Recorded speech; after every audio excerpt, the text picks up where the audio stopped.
Howdy folks, this is Manic Mark here, coming to you from the bunker system located underneath the art villa found somewhere in the jungles of the Midwest. Yes, today I'm coming to you with a special treat. Let's see, where do I start? Cut out all the phlegm and coughing and get right to it. I found a wonderful Christmas sweater at Goodwill the other day. It was hanging in the women's section, but then I realized when I got it home that it's actually a man's double XL sweater. They need to have wire buttons on the different side. That's the only way you can tell. I mean, whether you're wearing a dress or not, because the buttons are on the wrong side. Why can't they all be on the same side? It would make it so much easier for everyone in life just to have the buttons on the man's side, if you know what I'm saying. Okay. Gee. Cut all that out. Anyway, this is going to be a long video today, which you're probably used to. I try to keep them under 10 minutes, of course, because that 10-minute rule that YouTube had was a good thing. But it may run over because this is I have such a complex idea to introduce today that it may run over. And the other day I was driving to. It's not important. Cut all that out. But the idea was getting into these conversations with you is really difficult because my head just doesn't. The ideas are just all over the place. Vampire movies, okay.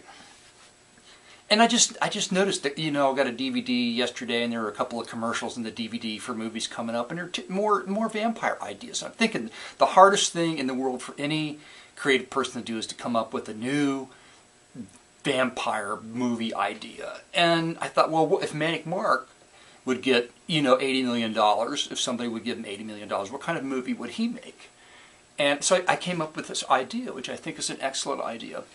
And I'm expecting, once this video gets out, for the phone to be ringing off the hook with offers. I could probably get it done for, oh my God, if it was bargain basement, maybe $40 million.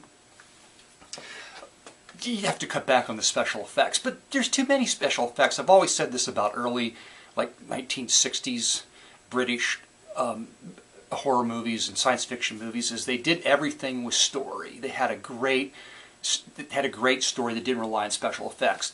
The movies relied on the viewer painting a picture in their head based on a suggestion. It was there were suggestions in the film that let the viewer come up with something in their head, So I think that's a good idea. So if I have to cut back on special effects, that's what I'll do. But anyway, to the idea. The title of the movie I've got it's called Snow. The name of the movie is Snow, all right? And every movie needs a tagline, and this is Snow Dreaming of a Red Blood Mess. Okay, it's going to be released over the holiday season, so snow and blood mess like Christmas, right? Snow Dreaming of a Red Blood Mess. And you can see where this is going, and if you want to click the clicky thing and go somewhere else, you can. But if you're intrigued as an investor and want to stay through the rest of this video, then I suggest that you stay through the rest of the video. Okay, so what's the story? How do you start with the story? Well, notice that I've already come up with a logo in the word snow. The O is a coffin shape with like a medieval kind of dagger, as the inverse shape in the middle of the O. I'm brilliant. Anyway, the idea is, let's just start with the heavy. The heavy, his name is Master Corla, okay? Master Corla owns, and I'm probably getting ahead of myself here, owns a store in sort of the trendy section, like the college section of town, where, you find, head shops, or used to. See, I'm reverting back to what nobody even knows what a head shop is, and used record stores, good stores like that you don't find anymore, like Spencer's. in that section of town, it's like turn of the century buildings. Okay, so he has his shop, and the name of his shop is the Hemoglobin Shop, and you'll understand why I created that name for the shop. The shop basically sells vintage, atomic age, and modernist items in the shop, like furniture and lamps, and it's an exclusive high-price shop.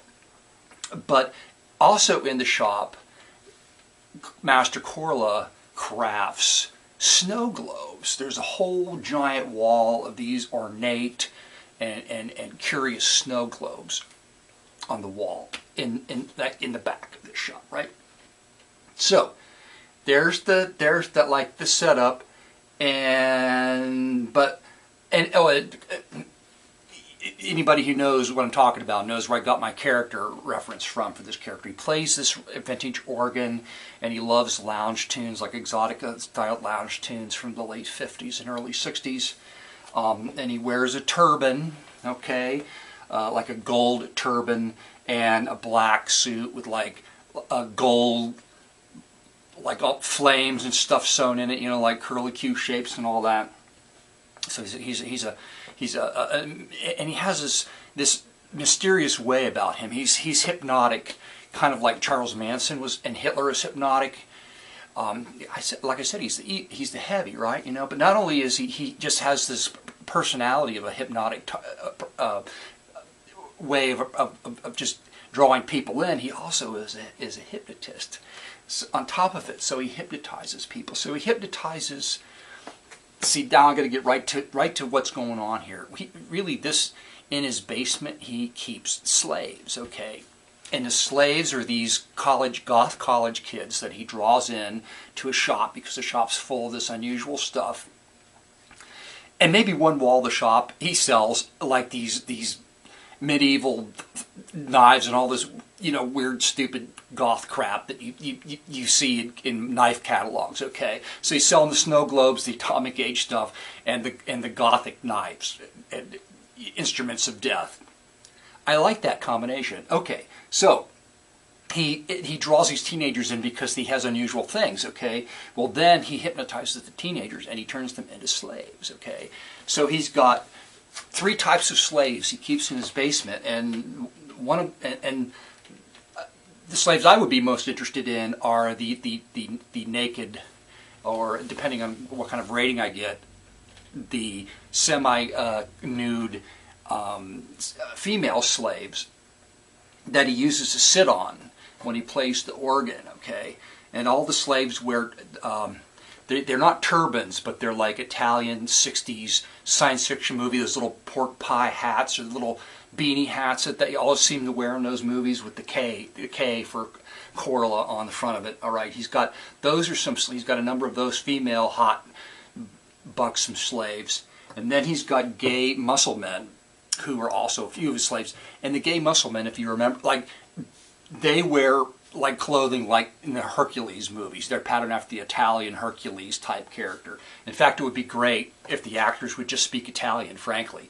So he has gay muscle men, and they're wearing like gold lame shorts and boots, and the little, you know, hat with the K on it. And their whole point in the movie is to hold the victims for whatever is going to happen in the dungeon. I don't even know if I figured that out yet or not.